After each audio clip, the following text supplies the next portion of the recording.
Hello students, this is Devarshana Raut, lecturer in computer science. In our previous slides, we have already discussed about different types of processors and we have discussed about different type of components, ports and parts of the motherboard.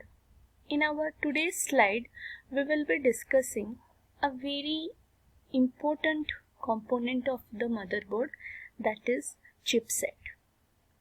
Chipset is basically a combination of, we can say the chipset architecture is a combination of two bridges, that is north bridge and south bridge.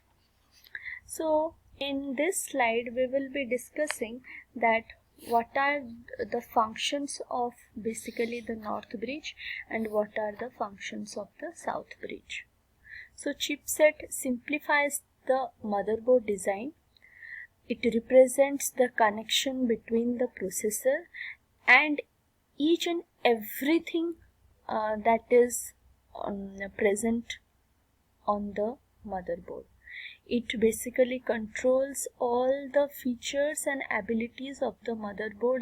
It controls all the data processings, all the data transmissions over the motherboard and other peripheral devices. It usually contains the processor bus interface, which we basically call it as front side bus or FSB. It contains the memory controller. It deals with the bus controller, input output device controllers, and also different peripheral devices. So we will be discussing all this in the form of north bridge and south bridge. So basically there are two types of chipset architecture. We will start with the north bridge. The north bridge, which is also known as memory controller, is in charge of controlling transfers between processor and the RAM and also deals with the graphics part of the motherboard. So main work of the north bridge is to control the memory or the transfers between the processor and the RAM, and also it controls the AGP part that is well known as accelerated graphic ports. So it is sometimes also known as graphic controller hub, and if we combine it, it is basically known as GMCH, that is graphic and memory controller hub. So the basic functions of north bridge are, it is known as memory controller hub, MCH. It is a controller which controls the flow of data between the CPU and the RAM and also the AGP ports. The accelerated graphic board is a input output card used for the video purposes or used for video cards and graphic purposes. In new motherboards, it is replaced by basically PCI Express, which is a 16 port used in the motherboard. Next we will move to the south bridge. The south bridge is also known as input output controller or input output expansion controller.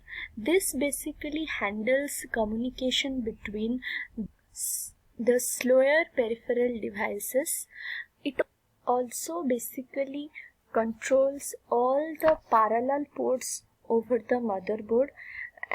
For example, IDE controllers, that is, it also provides interface which allows direct attachment of the system hard drives.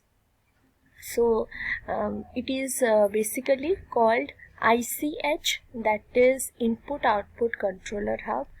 As we know, the term bridge is generally used to designate a component which connects two buses.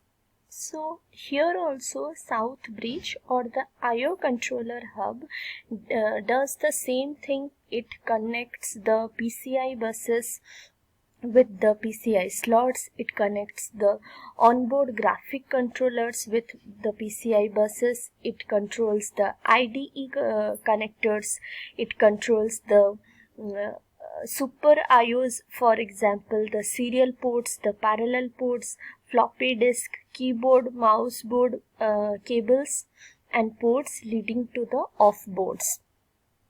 So obviously the name suggests that it acts as an interface between all different ports, all the external ports or off-board ports. Everything is handled by the South Bridge. Besides that, it is not directly connected to the CPU. Basically, the North Bridge ties it to the CPU through the interface by the PCI bus. So these were some of the specifications or introduction of the South Bridge. Now we will discuss about some of the functions of South Bridge. So it is a chip on the motherboard. It is well known as input-output controller hub. It incorporates a number of different controller functions.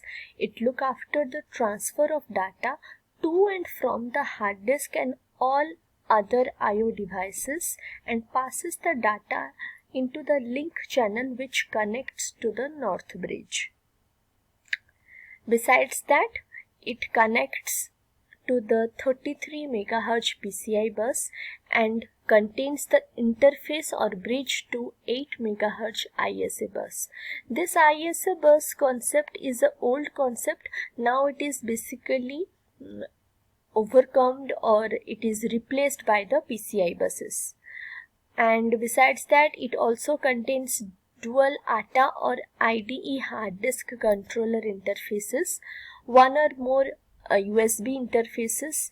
It also contains DMI direct memory interface, for example matrix storage, audio, modem and Ethernet connections.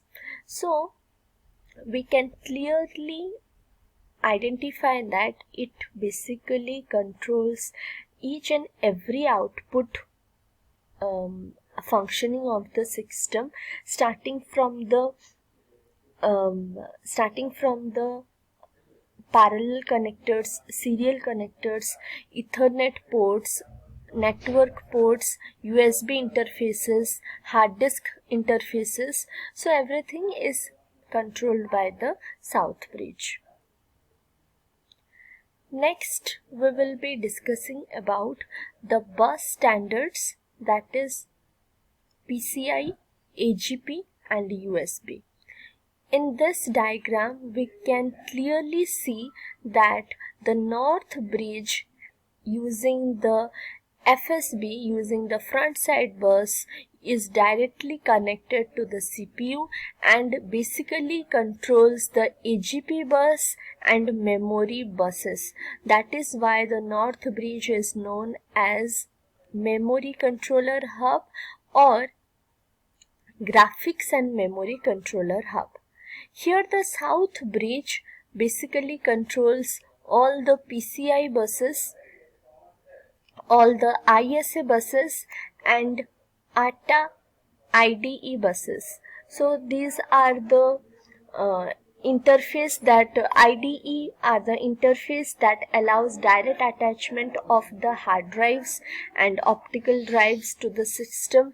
PCI buses gives extension for extra cards on the system. It is a peripheral component interconnect which provides extra cards like audio cards, LAN cards, modem cards on the system.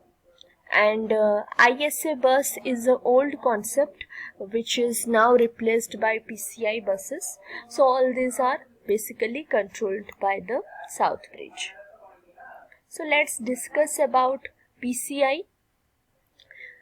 PCI is basically peripheral component interconnect bus. It connects the CPU and extra expansion boards such as modem cards and network cards and sound cards on the keyboard. These expansion boards are normally plugged into expansion slots on the motherboard. The PCI local bus is a general standard for a PCI expansion bus, having replaced the Video Electronic Standard Associations. So VESA and ISA are all generally used in our older systems or older computers, which is largely replaced by the PCI or basically the USBs. This term is also well known as conventional PCI and simply PCI. The original 32-bit, it is basically originally 32 is originally of 32-bit and 33 megahertz of PCI standard, supported by the data transfer rate of 133 megabytes per second. An upgraded version of this we get in the market is of 34 bits and 66 megahertz standard of PCI standard. In this diagram, we can clearly see the PCI slots over here, in which we can use extra cards like audio cards, LAN cards, modem cards, and if there is any damage in the audio port, so this can be replaced by the extra audio cards. Next, we will be discussing about AGP. AGP, or it is also well known as Accelerated Graphic Port or Advanced Graphic Port. It is a 32-bit bus or advanced version of it. Also we get it in a 64-bit bus, which is basically designed for the graphic character or graphic property we want to see in the system, or the graphics we used to see in the system. So this is basically designed for high demands of 3D graphics. The AGP has a direct line to the computer memory, which allows 3D elements to be stored in the system memory instead of the video memory. So AGP is one of the fastest expansion bus in use, but it's only for the videos and graphics environment. Next, we will be discussing about another standard bus, that is USB. We are already very acquainted and very well known about USB or Universal Serial Bus. It is a external bus that is most popularly used in in our daily lives. So we use the USB connections for the peripheral devices like mobile phones, cameras, flash memory sticks, hard drives, and many more. Even if to charge a system, also we use USB cords. It is a combination of convenience and performance that has meant that it is now one of the most widely used computer interfaces. The Universal Serial Bus provides a very simple and effective means of providing connectivity, and as a result it is very widely used too. So we have already seen USBs in our USB ports in our systems. Here are some of the types of USBs which is differentiated from each other by its speed or by its corresponding speeds. So USB is basically establishes some protocols for connection, communication, and power supply. We can call it as interfacing the computer. It interfaces between the computers and the peripheral devices. So here we can see different types of USBs which supports different USB speeds. USB 1.0 supports 1.5 Mbps of speed, USB 1.1 supports 12 Mbps of speed, USB 2.0 supports up to 480 Mbps of speeds, and USB 3.0 supports up to 4.8 Gbps of speed. So this is our USB and all of the standard buses. This much for this slide. Thank you.